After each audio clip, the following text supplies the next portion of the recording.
All right. Well, welcome everybody on behalf of the Rural Health Association of Utah to our June 2026 Rural Resource Webinar Series. Our monthly webinars are designed to highlight practical tools and programs that healthcare professionals across Utah may not be familiar with the goal of strengthening rural health outcomes through greater utilization and connection. You can access the recordings and materials from this session, as well as all of our past and future sessions on our website, rhau.org/RHAU-webinar-series. We're continuing to build a comprehensive on-demand library tailored to meet the needs of healthcare across rural Utah. Thank you for joining today. Your participation is what makes these webinars meaningful. I'm very excited for today's session. We're going to hear from two great programs that offer some very valuable resources and efforts across Utah. Today's agenda will begin with Brandon Thatcher, who will be sharing about the BYU College of Nursing's rural health efforts. Following Brandon, we'll hear from Sarah Melville and Richard Hines with LungLink, and they'll be sharing about the remote patient monitoring technology for chronic lung disease patients in rural areas. Each presenter will have about 20 minutes, and there'll be a 5-minute Q&A following the presentation. So we'll go ahead and get started. I'm pleased to introduce Brandon Thatcher.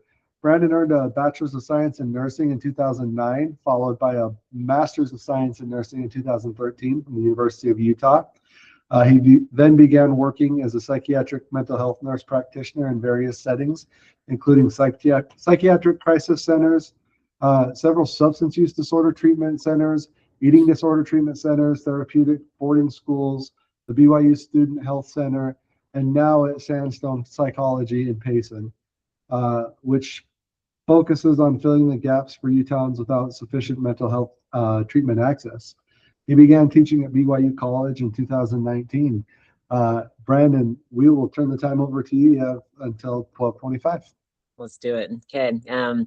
You can hear me okay, yeah? Yes, we can. Okay, very good. All right. Well, thank you all for taking a minute, whether you're listening live or later on to the recording. But just wanted to highlight a few things that we've been doing at the College of Nursing and Brigham Young University over the past couple of years to try and engage more with rural health audiences, populations, and really try and collaborate with more partners because we've got this big resource of graduate and undergraduate students, and they've got coursework, they've got projects, and just trying to figure out how do we use that arsenal to be able to really help people do what they're already trying to do in partnerships that benefit everybody. And so I'm just going to go over a couple of initiatives that we've been doing, starting with our graduate program. So we've got maybe about 2.5, 3 years ago, we really wanted to start doing rural health better and start connecting with community partners. And so our coordinator at the time, his name over our graduate program is Craig Nuttall. And so he got onto the State Board of Education website and found that you can connect with all of the different school districts and have a contact number or email for each of those guys and be able to try and connect with them. And the hope was to be able to start some of these projects that are going to benefit really anyone, but particularly rural communities. So we sent out the email to everyone in the state, and we heard back from one school district, and that was the Moab School District, the folks down there. And the school nurse down there was really interested in collaborating. So we started a collaboration with her, and you can see on this slide, basically the folks that are now graduating are all getting a lot of rural health care experience. And a lot of that is down in Moab. And so if we bounce to the next slide, these are two things that they've been focused on. So the school nurse down there that responded to us, her name's Mary Frothingham, and she is a gem.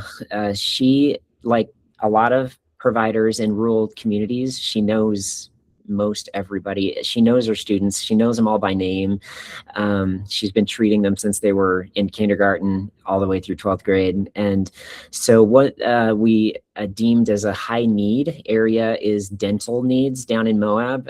There's no pediatric dentist down there. And if they are in the pediatric population and they need surgical procedure, and the nearest place to get that is in Price, Utah. And so that's like several hundred miles away. And so pretty sparse on resources. And then there's a fair amount of folks that are living under the federal poverty line, and just so there's a combination of lots of factors leading to just kids not getting dental care. And so we started doing these visits in the fall with all of our graduate students a couple of years ago.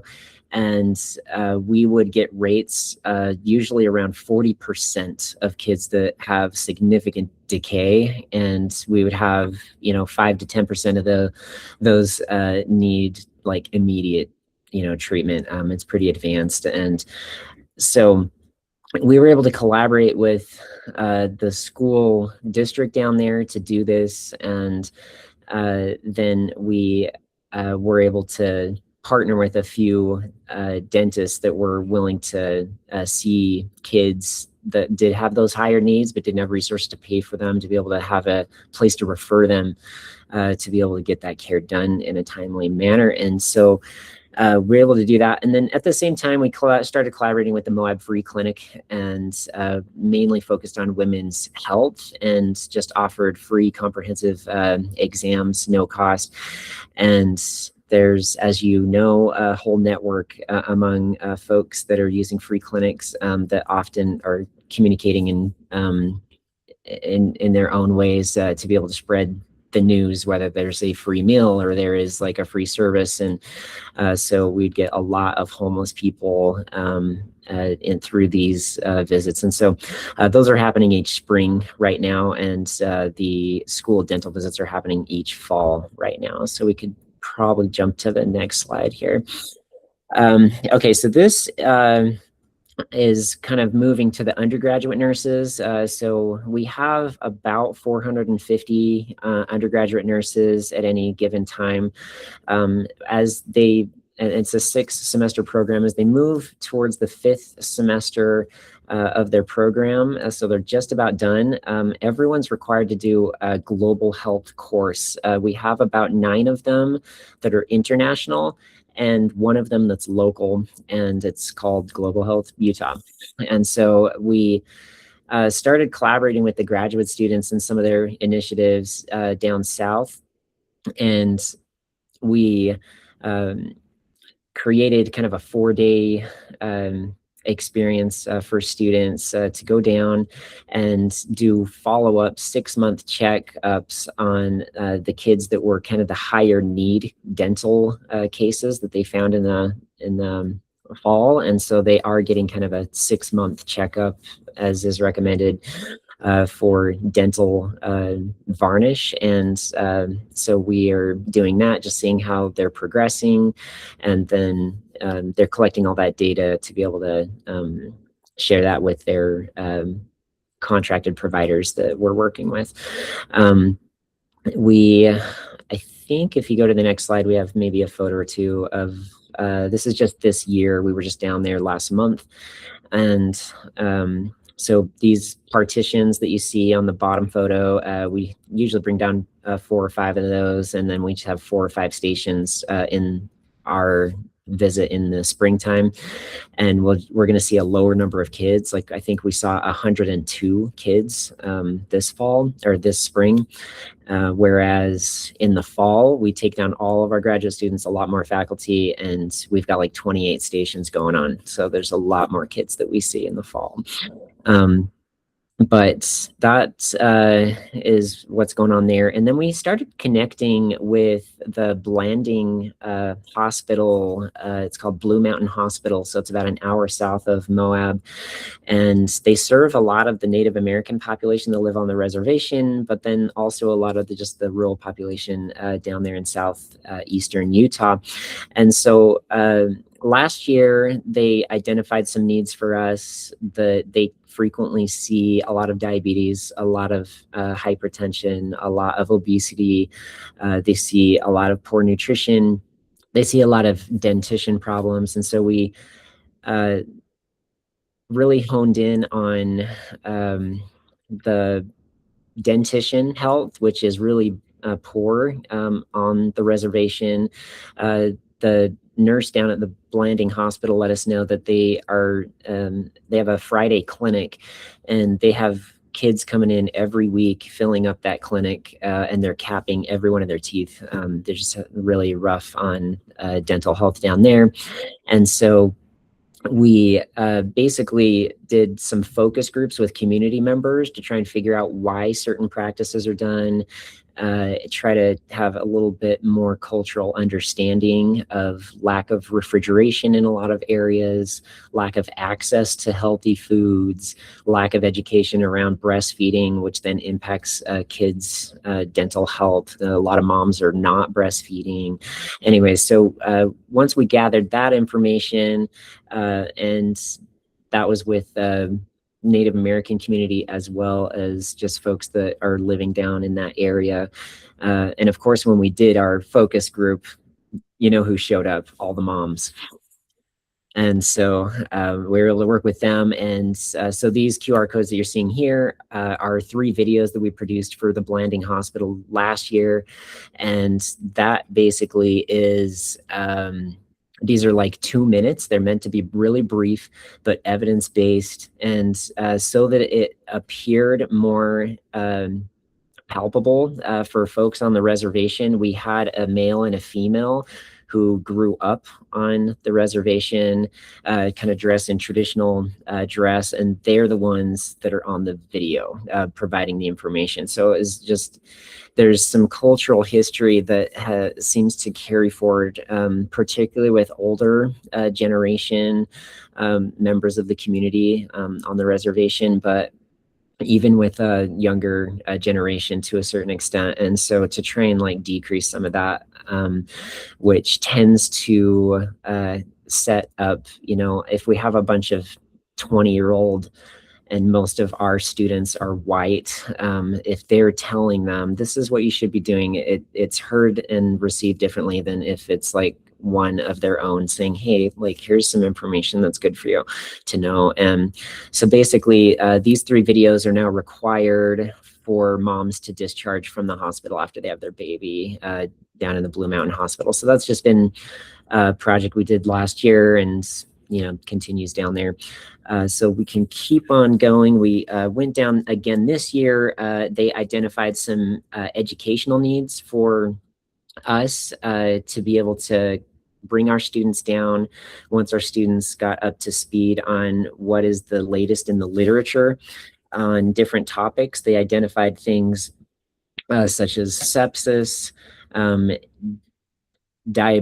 ketoacidosis, and suicide. And so we kind of took those 3 topics and we created learning modules for them. We worked with the director of nursing down at the Blue Mountain Hospital, and then we came in and we had some really meaningful discussions on these topics. Most of their nurses down there, they have a harder time attracting more veteran, experienced nurses down there. And so it's usually people that have graduated from the nearby campus of Utah State University, the Eastern campus down there. And so they have nurses that have not been nurses longer than a year, typically. They have some older ones, but most of their nursing workforce they're just really young. And so they really feel like they could use anything they can get, support, education, or anything to help with what they're trying to accomplish down there. So they really appreciated this. One of the fascinating facts about the Blue Mountain Hospital that we discovered as we're down there is one of the best places to connect with people in the community is in the cafeteria of the hospital. Everyone uses it. The community members go there. High school students go there. And so next year, we're going to be kind of targeting that cafeteria as a place to be able to share good information with people that they help us identify, just as they're helping us look at what are the needs and the topics that would be of most benefit to the people in the community there. And then we can start doing some different public health measures by using the cafeteria. So this is just like small examples of what we've been doing and trying to do. And so we could probably go to the next slide here. Okay, so another effort that we've been doing is to collaborate with community partners, and this is including both graduate and undergraduate students. Basically, we've got a public health class in the undergraduate program, and we also have a clinical class. It's only clinical, and it's just meant to be for chronic disease management. And it ends up being that a lot of those clinical sites are in rural settings. And so we take those two classes, and then we collaborate with the graduate program. The students all have to do a 2-year project in the graduate program. And so we basically will say, okay, in our public health undergraduate course, we are now going to, instead of talk about and take a test on what you read about with public health concepts, we're just going to go and do them all in the community. And so we basically have collaborated with agencies like the foster care agency here in Utah, with some elderly services here in Utah. We've collaborated even with people outside of Utah. Like this last month, we went down to Ghana and worked with some folks that are involved in the foster care system there, because they speak English and they have a very similar foster care system as we do here in the States. And so we basically have the graduate students mentoring the undergraduate students. The undergraduate students are benefiting because they're getting all of this practical experience instead of just classroom experience. And we're really doing this every semester now. And so we have an ongoing need of collaborations with community partners. So if any of you are saying, wow, that would be cool to have an extra,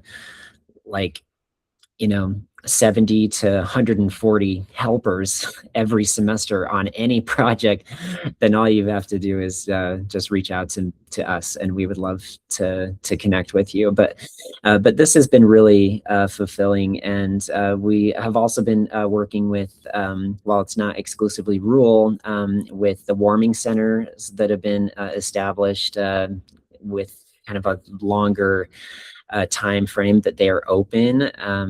Since this last year, 2025, 26, the legislature's made it to where we've got these warming centers for anyone that just needs a warm place to sleep. They have some snacks, they can meet some basic needs. But again, we have been using this model to go in and help them increase the health practices that the volunteers use, increase the connections that we can make between the people that are using those services, often experiencing homelessness, and connecting them to resources throughout the community, and doing that in a way where everyone's benefiting. We have, hundreds of helpers that are just free and ready to go. And so that's just like one example, but we can do that almost anywhere. And so anyway, so that's our kind of 3-pronged approach over the last couple of years. I think there's tons of room to improve in collaborating with other schools and building upon like what everyone's doing, because I think there's a lot of siloing going on with like all these educational programs trying to educate healthcare providers in the states. We've got a lot of room for improvement with collaboration with them, but this is just like a good venue for us to kind of share with anyone interested out there. We would love to connect with you all. If you feel, that we maybe could brainstorm a little bit and see if there's a way that we could benefit one another. But okay, so I will just leave it up for a few questions for you guys, but just trying to give you a little overview. Brandon, I've got a question. This is Susie Campbell. I'm the department chair of the Department of Nursing at Southern Utah University in Cedar City. I've known about BYU's global health emphasis for a while. My daughter is actually a nursing student at BYU right now. And the reason why she chose BYU is because they had that emphasis on global health. At SUU, in our attempts at bringing students to another country or another, cultural area, sometimes it can be challenging to find ways for them to participate in the clinical setting that are meaningful and that they see as meaningful, for those cultures. We've been to Navajo Nation, we've been to Brazil, but it can be challenging to identify those. Have you found that to be the case? Yes. So yeah, we've definitely got a maybe 25-year history of big emphasis on global health. And so it's a required component of the nursing program, which I think is fairly unique. I don't know if I know of another nursing program that requires, most of them are basically study abroad, requires that before you can graduate. But yeah, definitely we've found a bit more of a challenge. I think we are fortunate where we have a lot of resources, and like some of that comes from like alumni donors and different things. But to make this possible for students, because it is expensive to go international, it is a lot of time to create and maintain relationships with all of these different partners internationally from year to year. A way to try to work around that is to keep similar faculty going to the same sites, at least for several years, to try and capitalize on relationships and kind of insider knowledge that you just don't get otherwise. And so that's been super helpful. We've also found that connecting with meaningful opportunities, even locally or in state, has been it just takes a lot of time and effort, and so we found some success in connecting with the homeless network of different agencies at the state level. They've got a monthly webinar where you can go on and say, hey, we're looking for these kind of opportunities, and we've found some good connections with those groups, and just by jumping on their webinar. And then groups like this are really helpful for trying to connect as we're trying to enhance what's available for folks that otherwise have limited access, limited means. And so yeah, it's not like there's a magic formula we found that makes that always work super clean and well, but we have found that like our clinical course I was mentioning is new, where it's just focused on chronic disease management and really trying to just diversify the experience students are getting, and in the novelty, the students find increased interest because it's new, it's different. And a lot of the sites that we've been trying to go to with that have been sites that are really, they've never had students before. We have a free clinic that just opened up at Utah Valley University. It's on their West campus, and it's for those that are, under the federal poverty line. And it's just a collaboration of dentists, chiropractor, general practice, nursing, occupational therapy, lots of different specialties all in one roof, and it's ran by students, like 80% of it.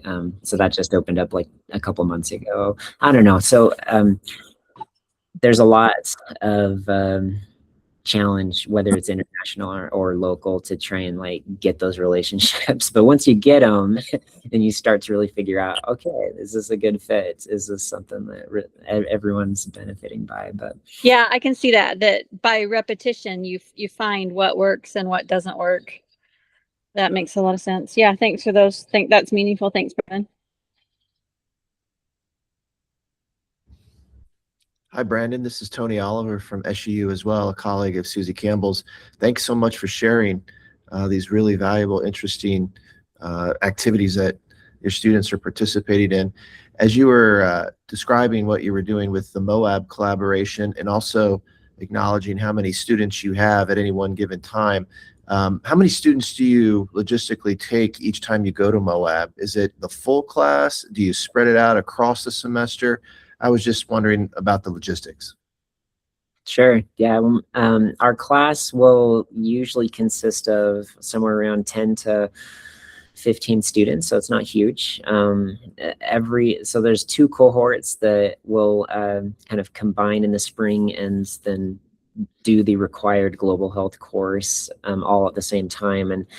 And so we've got a bit of a selection process where students put in their preferences, and then we will try as much as we can to get them kind of one of their top preferences after they learn about the sites and feel this is a good fit for me.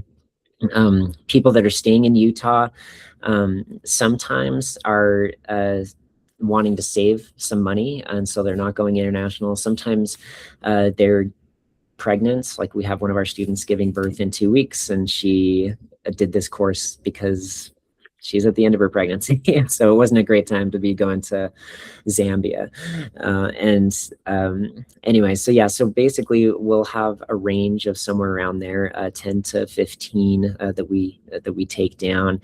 And then we usually just logistics wise will stay in the same hotel for 3 nights in Moab. It's an easy day trip over to Blanding. And then we're able to work with we work with the free clinic as well. Last year, they wanted us to do a needs assessment with the folks experiencing homelessness with them. And so they wanted to figure out how to improve the services they offered to persons experiencing homelessness. And so we met up with these people at a free luncheon, and just everyone that was willing did a bunch of these one-on-one interviews, which was actually super impactful for our students.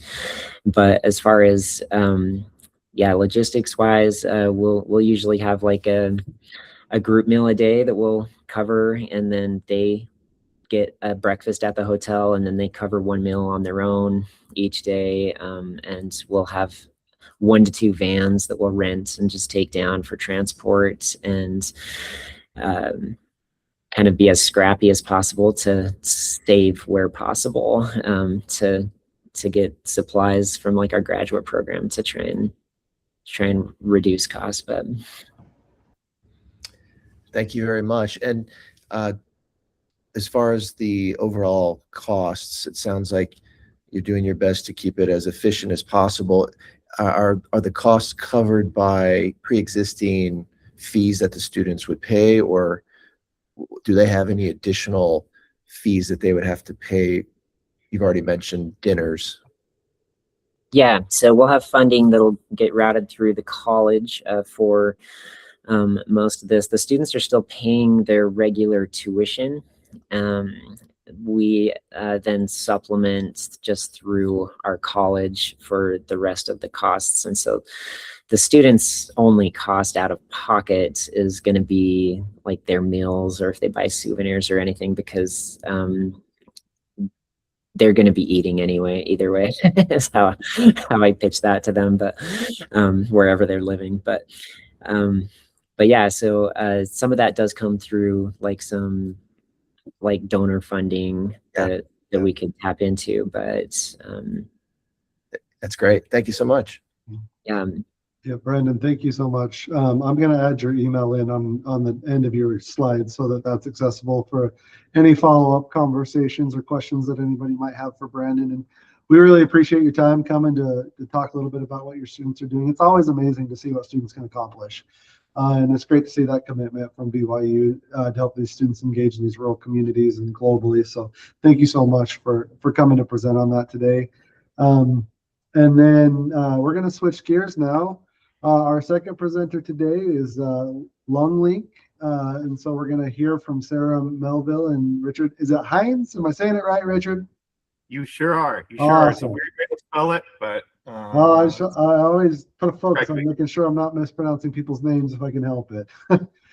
Sarah is a respiratory therapist with over 19 years of experience and passion for helping patients with chronic lung disease and is an advocate for pulmonary rehabilitation. She serves as a clinical operation manager for LungLink. I think my dyslexia is getting me there, Sarah. I keep switching the words around, but LungLink, not Link Lung. And she's an adjunct professor at the Massachusetts College of Pharmacy and Health Sciences and credentialed COPD educator. And Richard is a respiratory therapist with over 20 years of experience and the founder of LungLink. He is a JAMA published author, previously worked at Mayo Clinic and was the deputy director of lung injury division of the Shanghai Respiratory Research Institute associated with the Fudan University. He is focused on maximizing outcomes in resource-limited environments. Sarah and Richard, we'll turn the time over to you, and we'll go until 12:50 and then have a Q&A. Perfect. Thanks for that introduction, Casey. As you heard from the introduction, the big takeaway there is that, unfortunately, I am older than Sarah. So today, what I want to do, I have a few objectives, so we'll move on to the next slide here. And the main focus here is to talk about some of the barriers in treating lung disease, particularly, these are really true whether you're in a rural area or even an urban area. But then sort of talking about how is it that you might make a decision to select an RPM service. Certainly we have our own service that we'll talk about, but we want to have a broader conversation that even applies outside of the scope of treating chronic lung disease. Maybe there's some other area that you're focused in on treating. What are some of the considerations, particularly for rural areas, when you're selecting whether or not you might leverage an RPM service? And then in addition, we want to sprinkle in some opportunities where there are things that you can do even without an RPM service to substantially improve the care of patients with chronic lung disease. But you can also think about other areas that you might be focused in on as well. Unfortunately, outside of our direct LungLink service, I don't have any other financial disclosures in regards to medications or devices or anything out there, though I'm always looking for those. So if you want to certainly hire me for those types of things, I'm open. But anything that we bring up, whether it's medications or devices and stuff like that, none of it's really intended to be an endorsement of those medications, so certainly not an endorsement of off-label use. And there will be some discussions around medications and devices today. So we'll move on to the next slide. I want to start out with a story. So I'm a clinician, Sarah's a clinician. And this, if you've worked in the emergency setting, this is a story that's very familiar to you, whether you're in a rural area or in a large academic medical center. But I was covering, you're probably not familiar with the Rochester, Minnesota area, but Rochester's sort of unique. Rochester is a town of about 140,000 people, but 48,000 work at the hospital.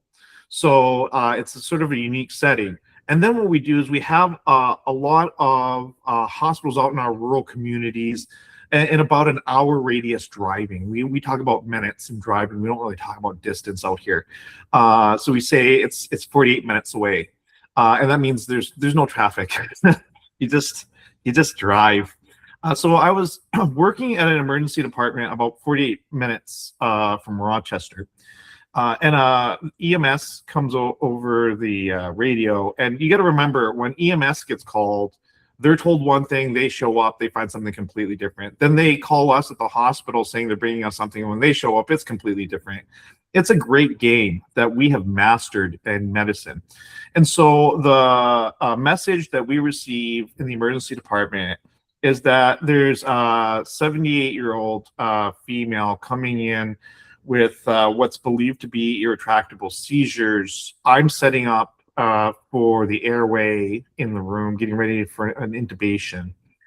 EMS rolls in, and there's this weird thing that happens when you start to get as old as I am. You've been doing this so long, you just really become a pattern recognizer. And so I'm able to like look at the patient, and right away, I know I'm not intubating this patient, even though they've got the non-rebreather on the patient and they've got oxygen flowing. You just kind of know intuitively through your gestalt what's going on. So I ended up giving the patient a few nebulizers. We get her down to a couple liters of oxygen. And what had happened is she actually had sort of like an essential tremor that was so bad that they thought it was a seizure at the time that they first showed up. The EMS showed up at the scene. I went upstairs to sort of like a transitional unit. It's not really an ICU per se. We do have ventilated patients up there, but it's like 4 rooms that are kind of like a higher acuity care. And then there was an order that I had received from the physician. We can move to the next slide. That sort of said like, hey, we want Spiriva HandiHaler for the patient. I was confused by this, so I came back down to the emergency department. And we can go to the next slide. I talked to the ER physician. He had ordered this Spiriva HandiHaler for the patient, and I was a little confused because I didn't know that Spiriva HandiHaler was even in the formulary at this particular facility anymore. I thought it had been discontinued from our formulary. But I was like, hey, did you order Spiriva HandiHaler for the patient in room 4? And he said, yeah, I did. And I said, why? And this is something that you have to understand. This doesn't matter whether you work in a rural setting or, as I mentioned before, like large academic centers. This happens all the time. He said, well, it's a medication for patients with chronic lung disease. And I said, well, you can go to the next slide. I said, well, the problem with this is that this patient who, remember, we thought the essential tremor was so bad, they thought it was a seizure when we first saw her. She has to be able to open this blister pack. You can kind of see it here in the background. She has to be able to open up a blister pack. Then she has to crack open this device, grab this little capsule, and drop the capsule down the center of a chamber, close it and lock it. Then there's a green button on the side that she has to push all the way in with some substantial force that punctures a hole in this capsule. And she has to do that only once, because if she does it multiple times, she's going to get these glucose shards that can deposit in her lung. And then she's going to have to fully exhale, and she can't even talk to us in full sentences. And then go ahead and breathe in and get this medication. And so the problem that generates from this is that she really had no chance of getting this medication. And this sort of highlights the challenge of, and the medication, by the way, I also told them was extremely expensive, right? So her out-of-pocket costs were going to near $400 a month for this thing. And so it's like the most expensive option for her on top of it, and she's not going to get any of it. This plays itself out quite a bit in treating patients with chronic lung disease. In fact, as you can see here on the screen, about 87% of patients have at least one major error in their ability to take their medication, their inhaler technique. About half of patients, their treatment plan doesn't even follow national guidelines. And 1/3 of patients can't generate enough inspiratory flow to even get their medications. And this last one is really important. This last one really tells you, even if you did everything right, we always talk about educating the patient. I'm going to talk about a little bit about briefly on inhaler technique, but even if they do that 100% correct, this becomes the real limiting reagent. And so this is the first thing. Maybe you're not focused on lung disease, but you're thinking, how can I make an impact today in my practice wherever I'm at? You want to figure out what is the limiting reagent where all the other downstream stuff just doesn't even matter unless you get this one thing right up front. And we happen to have this because you can imagine if a pharmacological company created a drug where when you show up at the pharmacy, the blister pack is empty 1/3 of the time, there would be congressional hearings. But this is the way that we practice pulmonary medicine in America. And that doesn't matter whether you're showing up at the Mayo Clinic in Rochester, Minnesota, or you're showing up at some small rural clinic outside of Minot, North Dakota. We generally do not verify whether or not patients can actually generate the flow required to get their MDIs and DPIs. And those are two types of ways that we deliver medications for patients with lung disease. And so we'll talk about that a little bit. We'll go on to the next slide. So there's a video with this, but I've seen this so much, so I was like, I'm not even gonna put the video in here. I try to avoid TV shows about medicine like The Plague, because I get so fixated on the little errors I see. But this is from House, and there's a patient who's saying that their asthma isn't well controlled.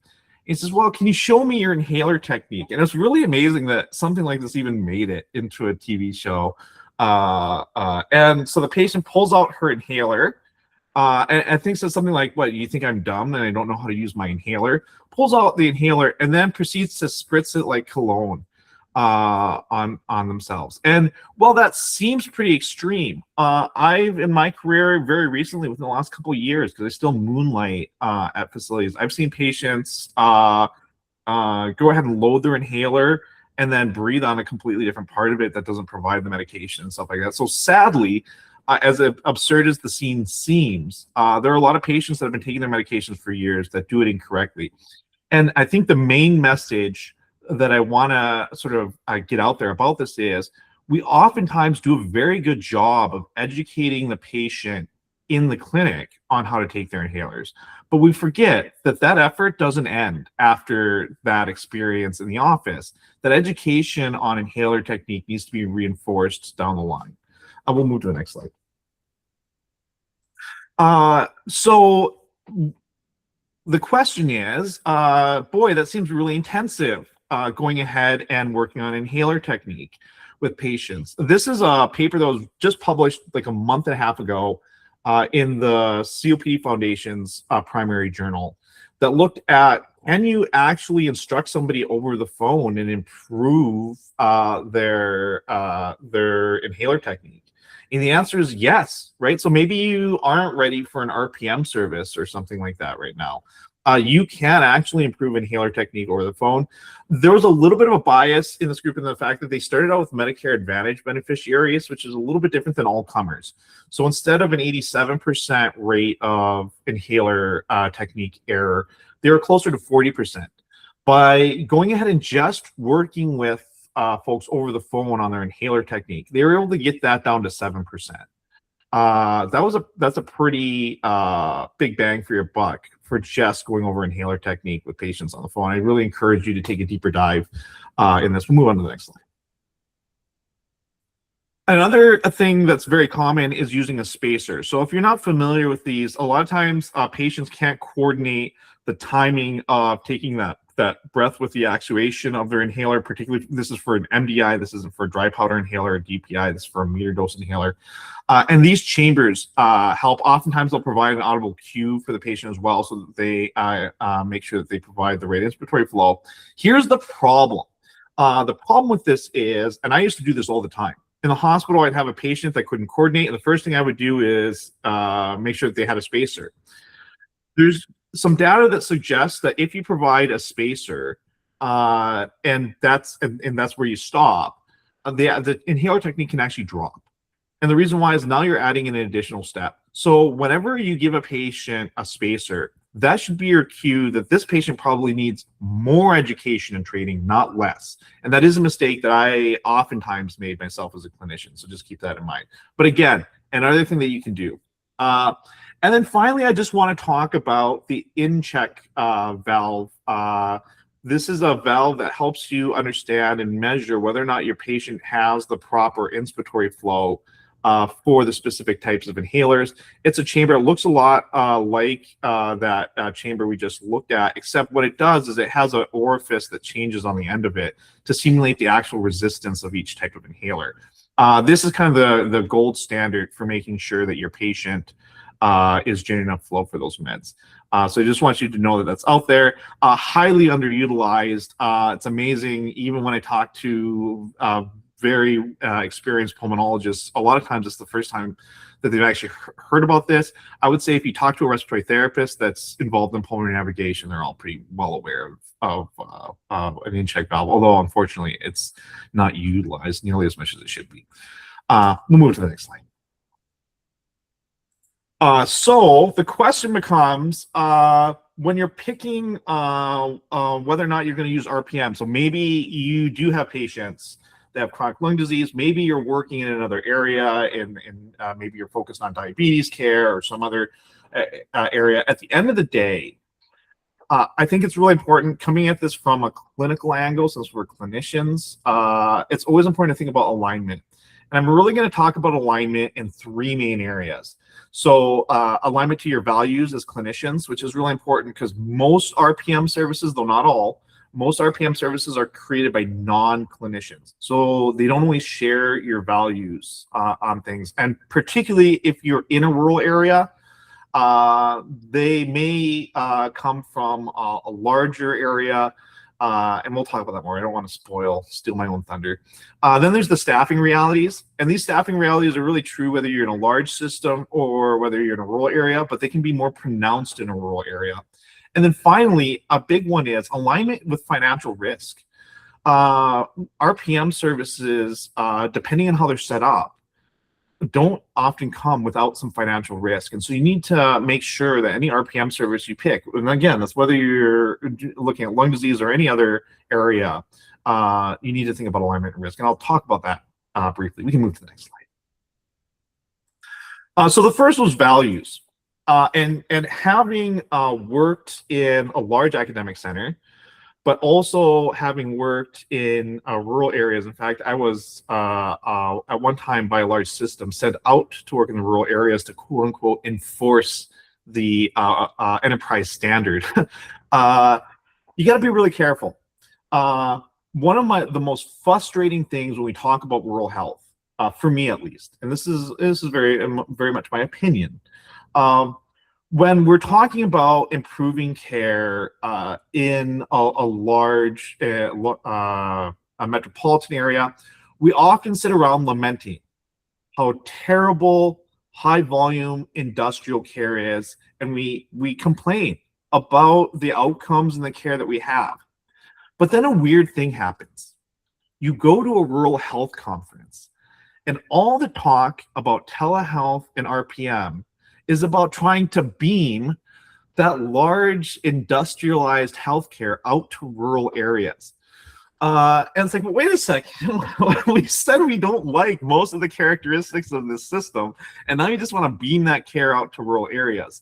And so I want to push back on that a little bit to say the goal of telehealth and RPM shouldn't be to beam a broken system out to the rural areas, but rather should try and figure out how to take the best parts of the resources that are available in a large area and also take the things that we can learn from rural areas, because there are a lot of things that are done better in small hospitals. One of them that is very apparent for anybody who's worked in both settings, in a large healthcare system, you might be discharging a patient and going through the checklist for a patient you never actually took care of the whole time. But today is the day, they're your patient, and you'll go through the checklist and it'll be like, is there a patient to pick up? Is there someone to pick this patient up for discharge? And it's a checkbox. Yes, there is. There's a warm body for that. But in a rural area, sometimes the conversation goes a little bit differently. It's, is there a person to pick this patient up? They'll be like, yeah, there's a person to pick it up. But this person that's going to take care of this patient is unreliable. So what are we really going to do? That conversation almost never happens in a large medical center. And the reason why it happens in the smaller rural communities is they're oftentimes very much more in touch with what's going on with the patient. Everybody lives in this community. They tend to know these family members. There is an unrushed, more thoughtful approach oftentimes that occurs in a rural area. And so the only thing I'm trying to say here about the values is oftentimes telehealth, RPM, and large healthcare systems are very focused on efficiency. But efficiency starts to become a lost cause at a certain point. Rural areas oftentimes tend to think about the more thoughtful, unrushed approach. And if you can marry those two things together, right, being able to use some of these tools to provide some of that unrushed care, you may end up with better outcomes. And we can talk more about that later, talk about it offline. In addition, we got to think about staffing when you're looking at RPM systems. So not only are we trying to watch out for RPM systems that are really focused on just high volume throughput, right? But you also want to be careful. It's like, okay, there's going to be all this data coming from these systems. Who's going to be watching this? Who's going to be monitoring this? Because if we're already short-staffed, are you going to have somebody that's around to now deal with this new work that arises out of the RPM system? And a lot of times the RPM groups, especially if they're built by non-clinicians, they don't think about this, right? They have this great platform and they're like, we're going to send you all this. And they don't think about the fact that not only is it more work, but if you have to log into some other system, that's one more step that you have to do. They oftentimes talk about integration into your EMR, but you might have to go somewhere else inside of that system in order to see it. So you just want to think about that. Are they aligning to your staffing levels? Because if you have to change your staffing levels, that becomes a problem. And then finally, we want to think about the financial risk. So a lot of times there's these promises, and I actually think these promises are made in good faith. But they say, if you make this upfront investment in some platform, you're going to recover these costs down the road. The problem is, in the current reimbursement environment, that can change. The code can reimburse well today, not well tomorrow. There is an ironic situation right now in the RPM space in that, in a rare move, CMS has actually expanded reimbursement this year for this. And that expansion of reimbursement isn't just related to the number of values that patients provide, but also if you belong to a federally qualified health center, if you're a HQ, a federally qualified health center, you can use the actual codes. It's not part of the block payment. You can use the actual RPM codes, the expanded RPM codes, to pay for it.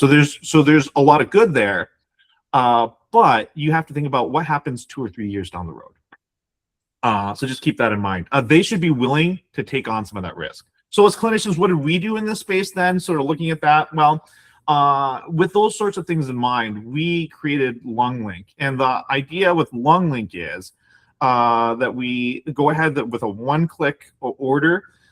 We go ahead and we ship a spirometer that has a built-in pulse oximeter directly to the patient, set them up on a device that allows them to beam that data directly to our respiratory therapists that then go ahead and execute care protocols for providers without the patient having to travel back into the clinic, which in a rural area can be a very long commute sometimes. You can move it to the next slide. In addition, we knew that there was a high need to try, the technology is great, but really the key is considering trust for our patients. So we provide the care in language specific in a language specific manner. So we have Spanish speaking care navigators, and they're certified to provide care in that language, and they do all the work. We'll move on to the next slide because I know we're running short of time. Our service is available in the Apple App Store and Google Play Store. So the navigator will set them up on the app. You can move to the next one. And so here's another one where I think you should take a moment and look at this, as even if you're in another area, to think about how it is that we develop this particular RPM service. So it's ordered in the same way that no matter what EMR you're using, all other referrals are ordered. But instead of taking up a room in that clinic, we ship it directly to the patient. We call them, we do the consent process. We ship it directly to the patient. And set them up, have our technical team set them up at home, so we're not using up a room in the office. And then we have access to the EMR, so all the work of collecting data and stuff like that, because we will look at like the patient's eosinophil rates and use that to execute protocolized care. We're able to access all that. Our respiratory therapists then review all of that data every 30 days, and then we go ahead and we execute care protocols, and we even do like pre-auths and work with the patient's pharmacy and their DME, etc. Okay, next slide. So monitoring doesn't save anybody. It's what you do in response to monitoring that really matters. So we are the hammer. We actually execute care for these patients on behalf of their providers. And then next slide. So we'll even skip this one, go to the next one. That's the app. So we use protocols like you'd see in a hospital, so like respiratory assess and treat protocols, and then we have these care bundles. So if the patient has COPD, we have a COPD bundle. If they have asthma, we have an asthma bundle. We are expanding our bronchiectasis protocol and our retained secretion protocols. Next slide. And we'll look to see, so if the patient can't generate enough flow for their medication, because we have that spirometer that we send them, we will automatically switch them over to nebulized equivalents. So that they don't have to come back into their office, or come back into the doctor's office and stuff like that. And we set them up on their devices. Next slide. We even, and so this shows you how we're able to sort of make those calculations and actually specifically tell them which inhaler they can and can't use. Just like these are the categories that you would normally get off of that in-check dial. Next slide. This is our ICS protocol, inhaled corticosteroid protocol. And so what happens is we have access to the patient's eosinophil rates. We're able to see if they've had 2 or more exacerbations a year and automatically get them set up on their ICS. This is the gold recommendation for patients with COPD. We have stopping criteria where we'll actually stop the ICS as well. That's part of those recommendations. These recommendations are already out there. The problem is if you're only seeing the patient every 6 or 12 months, getting through that cycle can be really challenging. Next slide.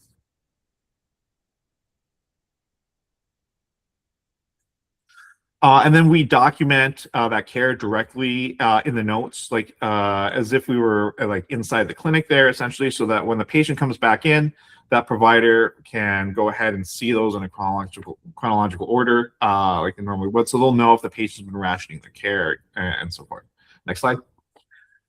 And the best part is there is reimbursement for this. So we use existing CPT codes for that reimbursement. And the way that we work it out is we guarantee a 20% margin for the practices. So if they don't get paid, we don't get paid. That's part of that risk sharing. So again, right now, we're probably one of the few that do this, but we expect that there should be more RPM services doing this kind of thing in the future. So always consider that. Are they doing it in a way that aligns? So they, make sure that there's like no upfront payment, make sure that there's some sort of risk sharing. Maybe it's not as generous as this, where if there's no payment for you, there's no payment for them. But we think that those things are kind of important because if the service really works, right, then they should have no problems doing this. And it also encourages them to do the things that are necessary, like make sure that the patients are satisfied with the service and that they're staying on service, that they're not just creating a system where you have to put more people on in order to keep it going. You can go to the next slide. And then they should keep the setup relatively straightforward, so it doesn't take much to get this set up. So I kind of ran through that relatively quickly because I know that we're short on time. But I want you to keep those sort of things in mind in whatever area you're working in. Is this a service that's set up that really has their values in mind, so they're going to take time with the patients? That it's set up in a way where they are thinking about your staffing. So if they're executing care on your behalf using protocols, that's one way to do it. And then finally, is there some sort of financial risk sharing there, where they're not requiring large upfront payments that you hopefully will recoup down the way, but are willing to kind of go along the way with you. So with that, I know that we're short on time, but I'm certainly willing to open up to a question or two if there are any. Yeah, we'll need to wrap up now. Richard and Sarah's contact information is there if anybody has any follow-up questions. And we just want to thank both of you for presenting today. And just to wrap up, we wanted to make sure everybody's aware that the annual conference for RHAU, the registration is open for early bird. And it is filling up very quickly, much quicker than normal. So if you're interested in coming, be sure you register as soon as possible. And then just in closing, our next session for the Rural Resource Webinar Series will be July 2nd. We're going to hear from Tivani and from Restoring Ancestral Winds in that session. You can find the recording for this and every other resource webinar series we've held on our website. We are looking for a few more speakers at the end of the year, so you can find the link to that as well, or you can register for July with using the QR code on the screen. And just really want to thank Sarah and Richard for coming out and presenting on this great resources. These slides will be available so you can go through them a little bit more in depth, and encourage you to reach out to Sarah and Richard if you have any further questions. So with that, we'll wrap up, and thank you everybody for sticking it out to the end with us, and we'll see you next month. Thank you. Thank you.